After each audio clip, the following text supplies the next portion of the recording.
Ako po ay may share sa inyo na isa sa mga dapat ay magawa po natin mga bossing ko para mas higit na maging masagana ang ating pong pamumuhay. Kung naniniwala ka sa mga gatong mga pamamaraan, asya mga bossing ko ay welcome po kayo.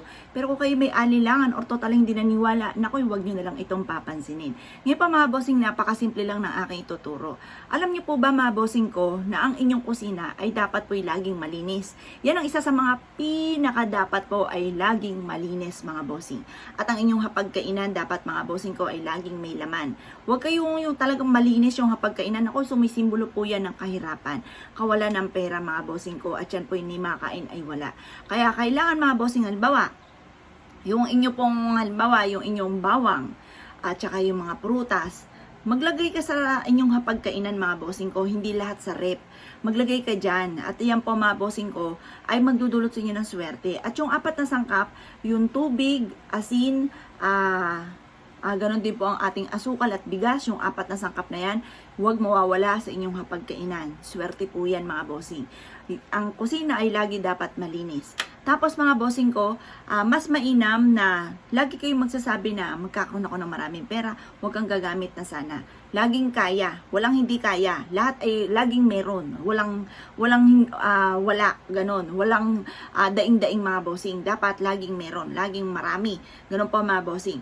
Tapos po mga bossing ko, mas mainam, kung meron kayong Buddha, halimbawa, itong Buddha natin, dapat ito mga bossing ko, laging nakaharap sa main door or kaya sa may silangan. Lagi siyang nakaharap po doon. Huwag kahit saan siya nakapaling, dapat doon lamang. Dahil nag-a-attract po ito mga bossing ko ng swerte. Tapos, yung inyo pong mga picture frame, mas maganda nakahang ito sa hallway. Nakasabit siya yung mga picture frame po, yung mga family picture, yung mga ano po ninyo, mga award, mga ganyan. Maganda sa hallway or kaya sa may hagdan, pataas mga bossing. Maganda po yun, yung lagi nadadaanan mo, lagi mo nakikita para lagi kang may inspiration mga bossing. Yan, the best po ito mga bossing.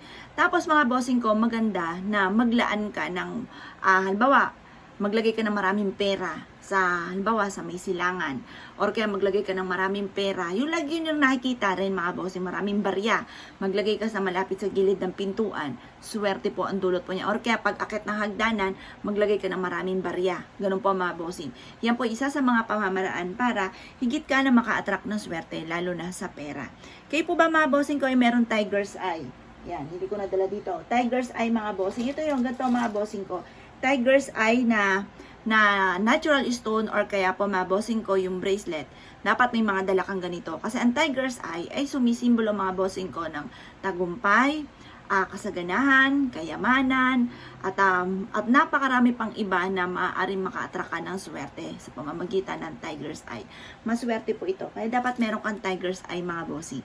Ngayon pa mga bossing, kung isa ka sa mga niniwala, gawin nyo po yung aking mga nabanggit at kayo mismo i-a-adya nito kung saan lagi kayo ay suswerte. Kayo mismo ay makakaramdam ng malaking magandang pagbabago matapos nyo po itong gawin or i-welcome sa loob ng inyong tahanan. Kaya kung ikaw ay naniniwala at nasyo po itong gawin, asya mga bossing, good luck po sa inyo po lahat.